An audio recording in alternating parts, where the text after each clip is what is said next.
23, 2026. The problem with the reality we live in now is the Steve Bannon flooding the zone. It's working to a certain extent.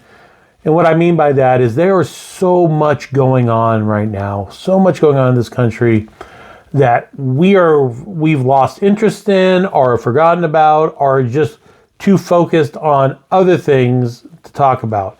Especially with this war in Iran that has been going on, all the scandals that have been coming out, the Kash Patel drinking, the different members of Congress that have been resigning because of scandal. We need to remember, though, number one, we are still in the middle of a midterm year, that this administration is fighting tooth and nail to make it more difficult for the American people to vote, from their gerrymandering to them trying to push the now dead SAVE Act through. We must be vigilant on that front. The Epstein files have still not been released, and Todd Blanche, the acting Attorney General, says the Justice Department is done with the Epstein files. Yet a law worked its way through both houses and was signed by the President of the United States that those files must be released. So they don't have the option of just saying, nope, we're done. But yet that's something that we're not talking about anymore.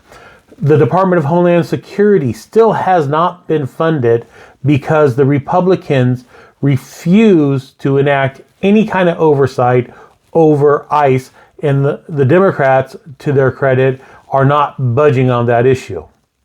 So as ICE is still fully funded because the funds they received during the big beautiful bill, there are still air traffic controllers, TSA agents, Coast Guard are not being funded.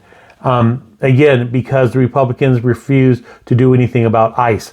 ICE is still roaming our country, terrorizing our communities. It's just not getting the press it used to because there are so many other things that are going on.